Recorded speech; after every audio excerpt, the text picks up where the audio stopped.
sy atsika fa ny fahasoavan'Andriamanitra miaraka amintsika. Isika fa ny fahasoavan'Andriamanitra miaraka amintsika no ijoroantsika sandrivaky sy asantsika miaraka aminy. Ny fianakaviana no taniketsa ipoiran'ny vocation. Déploie ton cœur et viens nous sauver. Délivre-nous de nous, délivre-nous de tout. Fa sisika tokoa fa ny fahasoavan'Andriamanitra miaraka amintsika. Sisika fa ny fahasoavan'Andriamanitra miaraka amintsika no ijoroantsika sandrivaky sy asantsika miaraka aminy. Fa olo raika tokoatran'isika ao aminy, fianakaviana iray ao aminy, sy misy hevitrevitra ny olo no mampizara indraindray fa Andriamanitra i Jesoa lay mpiandrony tsara ran'olotra ny aina olo raika ary ao amin'ny fiangonana ao amin'ny eglizy dia sambatra antsika mahasapa an'izay.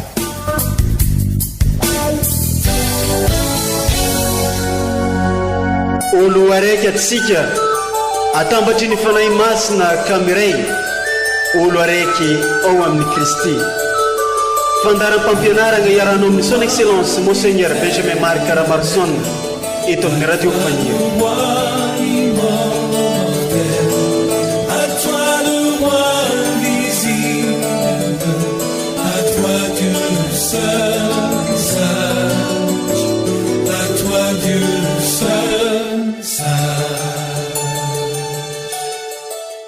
Vonjeo izahay ry Tompo Andriamanitray ka angony avy amin'ireo hafa firenena mba hidera ny anaranao masina sy hifaly amin'ny fiderananao. Mbola ankafaliagna hatrany ry mpiaino ajaigny no entigny miarahabantsika jiaby fatratrin'izao alahady tsotra fa hefatra mandavantaogno amin'ny taona A izao. Misy hafatra sy toriteny izay narosony ray aman-drenitsika de Monseigneur Benjamin Marc Caramarson ke mentefa amintsika atao agnatin'ny archidiocèse n'Antsiranana, indrindra fa atsika atao agnatin'ny diocèse n'Antsiranana ke nivaky tenitelo izay narosony fiangonana ho antsika no ndeha hitandregnesantsika amin'izao magnaraka izao. Ary ny loha hevitra izay narosony fiangonana ho antsika de ny hoe sambatra ny mahantra fa azy ny fanjakan'ny lanitra. Vaky teny masina voalohany boky Isaia mpaminany. Toy ny nanotofany andro taloha fahafambaraka ny tany Zabolona sy ny tany Neftali no hameno ny andro farany voninahitra, ny lalan'ny ranomasina, ny tany andafiny Jordany ary ny faritany ny firenena. Ny vahoaka nandeha tamin'ny Ezipito nahita mazava lehibe ary ireo nonina tamin'ny tany aloky ny fahafatesana na mirapiratany mazava. Nampitombo ny vahoakanao ianao ary nataonao lehibe ny hafaliana ka mifaly eo anatrehanao, toy ny fifaliana raha fararano izy, toy ny fiobiana kafaliana raha mizarababo. Satria ny jiogana navesatra azy, ny tsorakazo ny kapoana ny lamosiny, ny teny pitoraka azy dia samy no tapahinao toy ny tamin'ny androny Mediana. Izany ary ny tenin'ny Tompo, isorana ny Andriamanitra.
teny masina faharoa.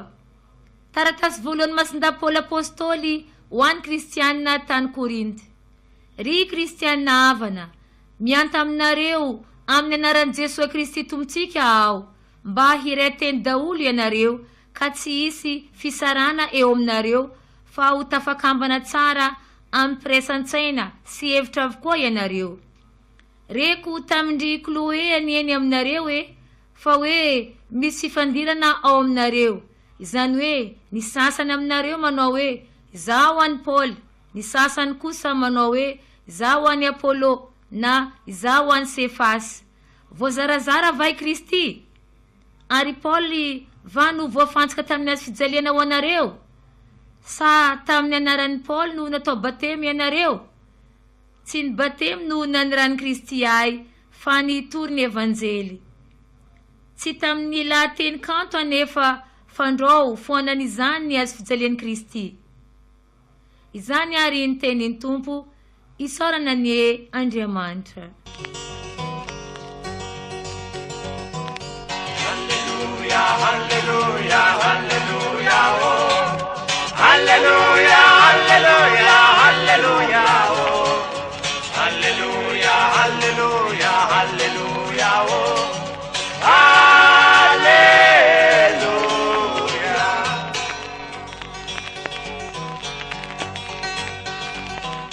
Evanjely masina nosoratan'ny masinda Matio.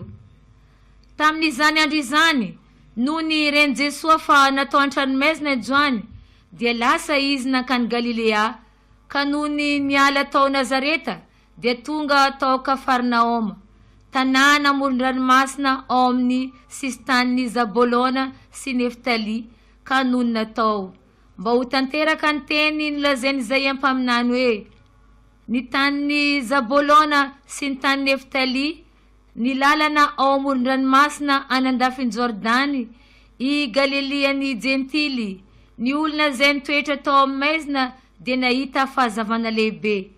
Ary ireo izay mitoetra tao amin'ny tany aloky ny fahafatesana no ny posahany mazava. Hatramin'izay dia nanomboka nitory-teny Jesosy ka nanao hoe: mibebahy ianareo fa efa akaiky ny fanjakan'ny lanitra. Ary raha nitsangatsangana teny amoron'ny ranomasiny Galilea i Jesosy, dia nahita olona mirahalahy, dia i Simona sy lay tao hoe Piera sy Andre rahalainy, nanarato tao amin'ny ranomasina, fa mpanarato izy ireo. Dia hoy izy taminy: avia narakay fa ataoko mpanarato olona ianareo. Dia nandao niaratony niaraka tamin'izay izy ireo ka nanaraka azy. Dia mbola nandroso ihany izy ka nahita olona mirahalahy hafa koa, dia i Jakoba zanaky Zebede sy i Joany rahalany, izay teo antsambo miaraka tamin'ny Zebede rainy, nanamboatra niaratony ary nantsoiny izy mirahalahy. Nandao niaratony sy ny rainy niaraka tamin'izay izy ireo ka nanaraka azy. Ary Jesosy nitety any Galilea manontolo, nampianatra tao amin'ny sinagoga ny olona sy nitory ny evanjely ny fanjakan'Andriamanitra, ary nanasitrana ny aretina sy ny rofo rehetra tamin'ny olona. Izany ary ny tenin'ny Tompo, derany ianao ry Kristy.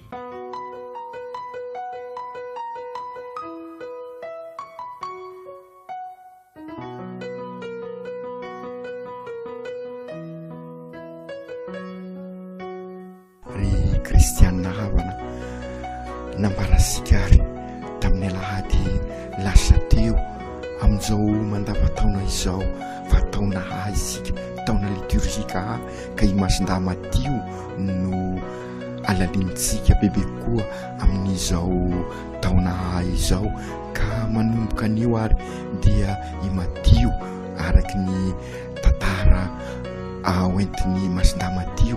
I masinda Matio evangelista dia niezaka bebe kokoa ampafantatra ny Kristy amin'ny jody, ka araka izay toesaina sy toe-panahany jody izay no nanoratany ny evanjely, ka natao no katesizy misy rafitra mipetraka tsara araky ny fomba fanoratana zody hitasika ao amin'ny baiboly ka karazana katesizy tokoa no nataony Masinda Matio sy hoe nanao tantara izy kronika tahaka ny mpanao gazety fa noraisiny ny tenin'i Jesoa na amin'ny toerana maro samihafa dia natambatrany mba ho fampianarana velona ho an'ireo nandray azy sy mihaino azy araky ny maha evangelista azy mpitorony vaovao mafaly ka amin'ny voalohany sady aza ao amin'ny Matio 4 rehefa vita ny fitantarana ny fahatongavany nofo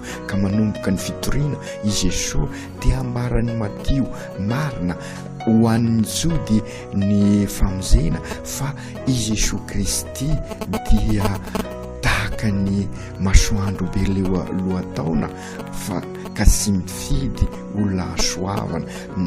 Ny famonjena nentin'i Kristy dia natao ho an'ny olon-drehetra ary Isaia mpaminany aza dia efa nahita izany. Izay raha teo moa no asan'ny mpaminany araky ny averimberisika mahafantatra ny sitrak'Andriamanitra ka milaza an'izay sitrak'Andriamanitra zay ka ny sitrak'Andriamanitra dia ny avovonjensika ka izay no ambarany Isaia mpaminany ny vahoaka mandeha taminay Espito dia nahita fahazavana lehibe ary dia izay tokoa ary kristianina havana raha tadiditsika sara fa nisy fanontaniana napetraka asika tamin'ny alahady lasa teo ho fandaliana mpinoana fa i Jesoa eo anivosika tokoa izy miara-dalana amintsika izy Jesoa famindrapo ka fahazavana ho asika izy ka izay tokoa ary ry kristianina havana ho asika rehetra mandray an'izao fampianarana izao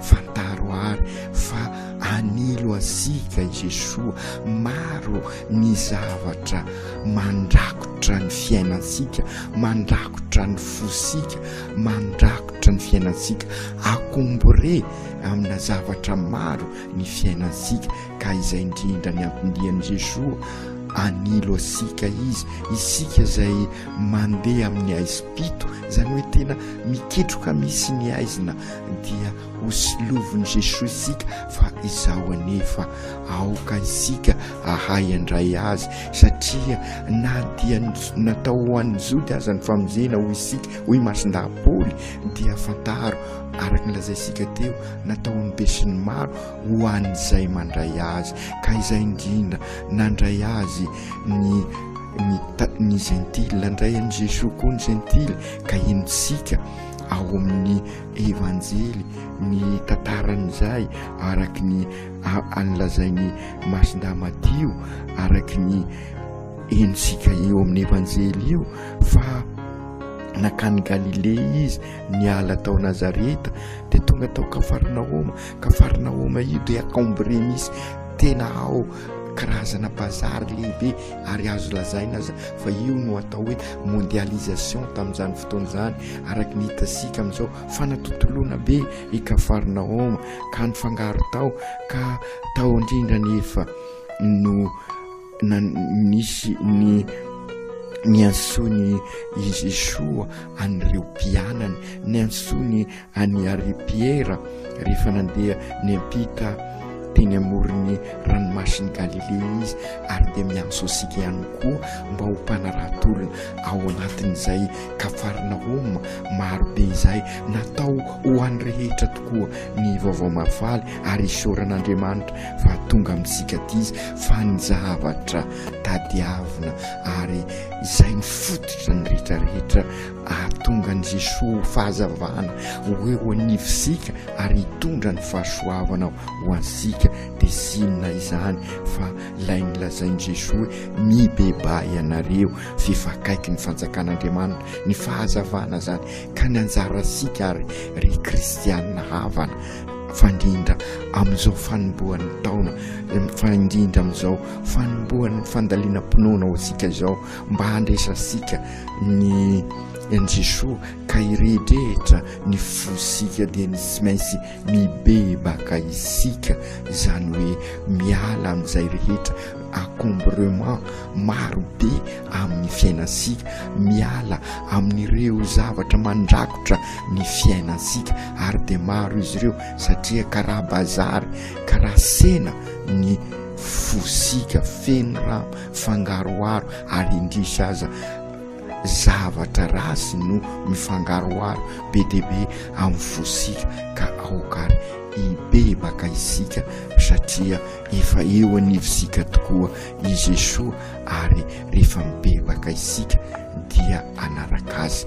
Matetika ihany koa isika no manontany hoe ahoana ary ny ahafantarana fa mibebaka ny tena, mibebaka isika, mino isika zany, zay manko mivokatry ny fibebahana, mino, ka ny ahafantarana fa mino isika dia isika mahafoy.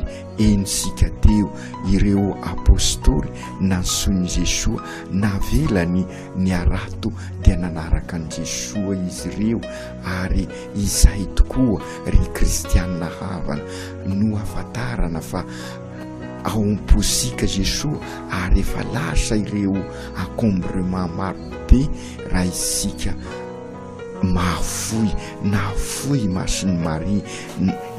Fantatra sika zay amin'ny tantaran'ny Lucien Botovasoa, afantatra sika zay amin'ny Victoire Somanarivo, nahafoy izy ireo, ary dizay ny afantarana fa velona ny finosika raha mahafoy isika ka mandray ny hafa eo anivosika, ary dia manambara amin'ny izay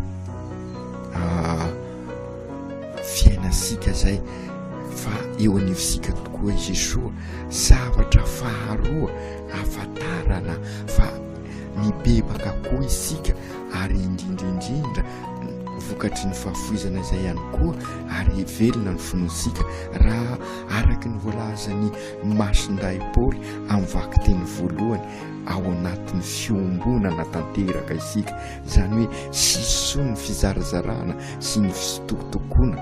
Izay no manambara fa efa eo anivosika tokoa i Jesosy fahazavana dia manilo asika ka mampiombona ansika, satria sisy ny accombrement ao amposika ka mahafoy isika, ary dia mifanasoa ka sy misy sony ny fisitokotokona sy sony fizarazarana, fa ao anatin'ny fihavanana marina tokoa isika, ka iray teny daholy isika ao amin'ny Kristy, hoy imasina Paoly ao amin'ny taratasiny ho an'ny Korintianina, zany hoe sy misy ho an'ny Paoly, sy misy any Apollo, sy misy any Sefasy, fa olo raika isika.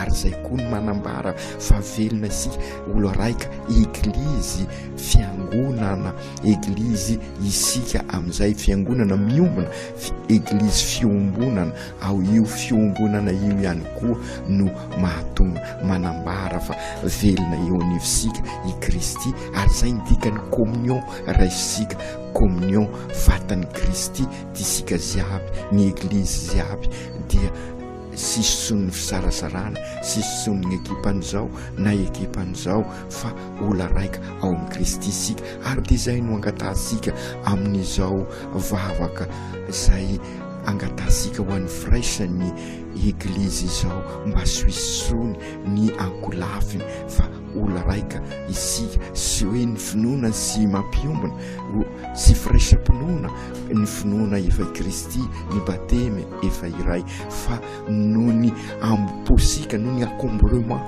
ao amposika ao dia misarasaraka isika, ka izay indrindra ary mivavaka isika, ibebaka isika mba olo raika ao amin'ny Kristy.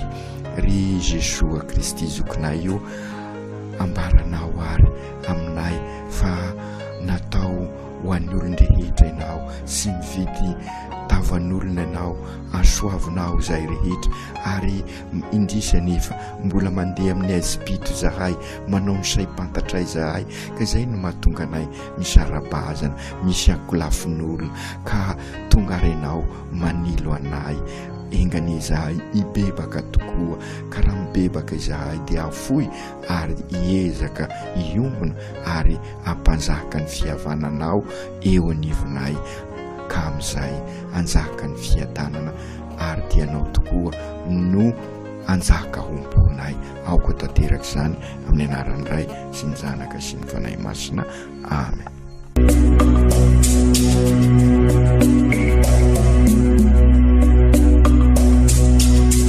tsy atsika fa ny fahasoavan'Andriamanitra miaraka amintsika. Isika fa ny fahasoavan'Andriamanitra miaraka amintsika no izoatsika sandrivaky sy asantsika miaraka aminy. Ny fianakaviana no tany ketsa ipoiran'ny vocation. Déploie ton cœur et viens nous sauver. Délivre-nous de nous, délivre-nous de tout. Fa sisika tokoa fa ny fahasoavan'Andriamanitra miaraka amintsika. Isika fa ny fahasoavan'Andriamanitra miaraka amintsika no izoatsika sandrivaky sy asantsika miaraka aminy. Fa olo raika tokoatran'isika ao aminy, fianakaviana iray ao aminy, tsy misy evitrevitra. Ny olo no mampizara indraindray fa Andriamanitra i Jesoa lay mpiantrony tsara nan'olotra ny ainy olo raika. Ary ao amin'ny fiangonana, ao amin'ny eglizy dia sambatra antsika mahasafa an'izay.